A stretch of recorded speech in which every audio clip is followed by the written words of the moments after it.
Pemirsa, jelang pemilu legislatif, KPU daerah terganggu dengan banyaknya logistik kelengkapan pemilu yang mengalami kerusakan. Kondisi ini dikhawatirkan akan mengganggu tahapan pemilu.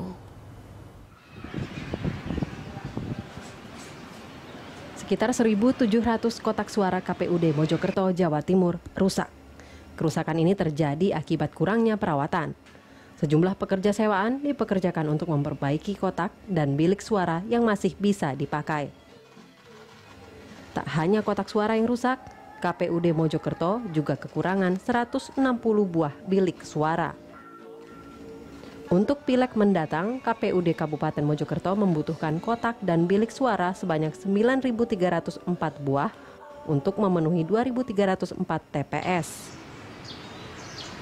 Sedangkan untuk bilik suara, Kabupaten Mojokerto kurang 160 bilik suara. Ini sudah kita upayakan untuk mengajukan secara per surat kepada KPU Provinsi dan sudah ditanggapi KPU Provinsi. Mungkin dalam waktu yang tidak terlalu lama, minggu-minggu ini akan didistribusikan kepada KPU Kabupaten Mojokerto.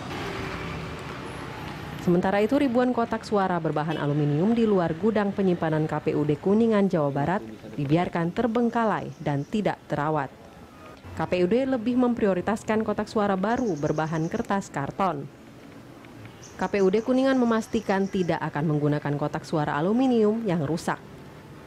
Kotak suara aluminium umumnya penyok dan berkarat karena dibiarkan terkena hujan dan panas.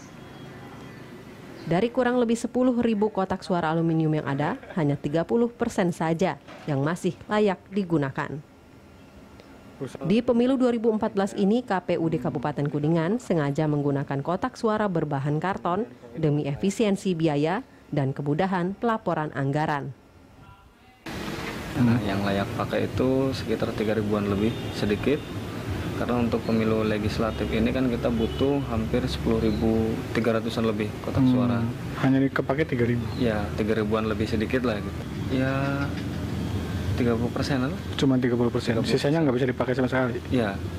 Banyaknya logistik pemilu yang rusak harus segera dibenahi KPU agar tidak mengganggu tahapan pemilu. Roma Dwi, Canggih Akare dari Kuningan dan Mojokerto, Berita 1.